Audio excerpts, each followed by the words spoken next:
Alam nyo mga boss, kung totoo ho itong mga intel or information na nakakala po ng intel community, siguro naman di magsasalita ho yung ating Chief PNP incoming si De La Rosa na yun hong kanilang pagpahayag ho na may bigay ho silang pabuya sa ulo ho ng mga drug lords.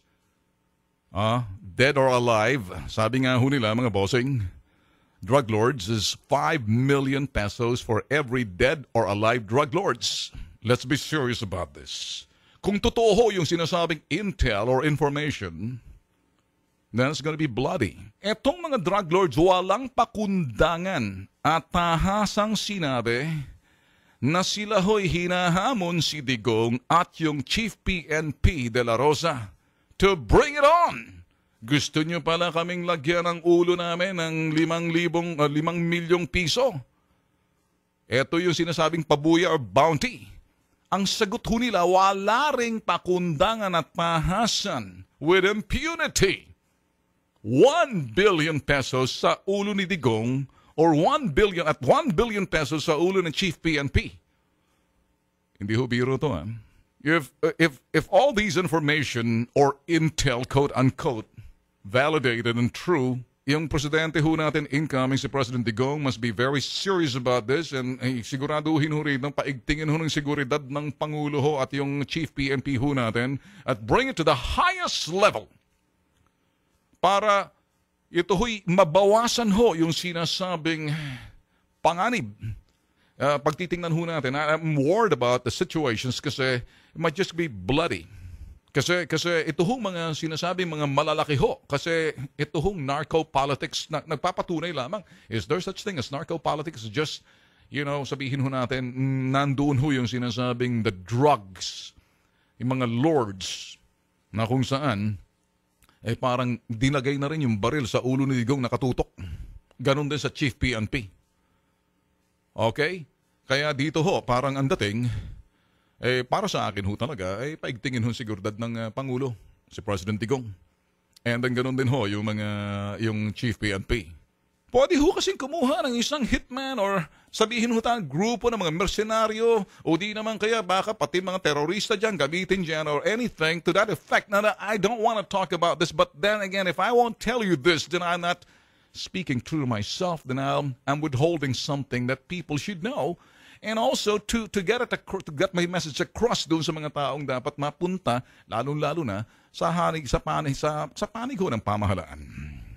Para sa iba ho, sabihin na, hindi, wala yan. Oh, okay, that's good. But the risk is there. Kaya sabi ho natin, siguro, itong mga iba nandito, desperado na. Desperate people will do desperate action to come up with desperate results, and desperately they want something, a result, instantaneously, good or bad, to send the message across. Ganyan ho kuminsan eh. I hope we're not getting into that situations. Kaya para ho sa akin, paigtingin ho yung sinasabing security and intel ho sa labas. Importante ho rito, security planning and the lives of those officials mentioned. In this case, si President Digong incoming, ganun din ho si De La Rosa. Kasi ang epekto ho nito mga bossing, abay hindi ho maganda. Sakali, wag naman ho sana. Ako ho'y ang isang bansa na nagdadasal, ginagabayan ho talaga ng puong may kapal. Pag ang tao sabay-sabay ho na nagdadasal, para ho sa sinasabing kaligtasan at seguridad at katahimikan ho, sabihin natin kapayapaan sa bansa, nagiging malinaw din ho, malaking bagay ho nagagawa ho ng puong may kapal. Ako'y naniniwala dyan. Kaya sabi ho natin, itaas ho ang tas at yung level ng seguridad ng ating mga leader ho, dyan ho sa Chief PNP, ganun din ho sa Presidente. And si Digong ho has already stated, pag upo ko, I will implement what has to be done because that has been given to me by 16 million Filipinos and I have to do it. I gotta have to walk my talk and walk the walk. Crime is job number 1. Yun ho eh. Get it? Ngayon, syempre, maraming iba dyan, just on the side, nag-aabang, nag-aantay. Ayaw natin kung ano, hindi ba? Marami ho kasing mga magsasabi ho dyan na pwede kasing kumuha ng mga foreign assassin, etc., etc. Ito ho yung mga spekulasyon lang, ano? Wild thoughts ho to.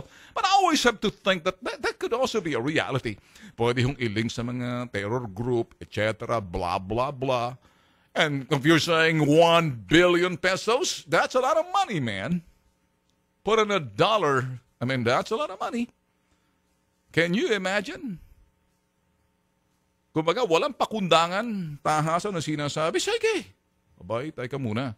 Kaya sa akin ho, seryosohin ho natin to. Ako ho'y seguridad ay dapat dito Intel paigtingin at saka importante gamitin ho ang lakas ng batas. Kasi pag may nangyari ho, wag naman ho sana, knock on wood, wag ho mangyari, magbabago ho yung sinasabing political landscape.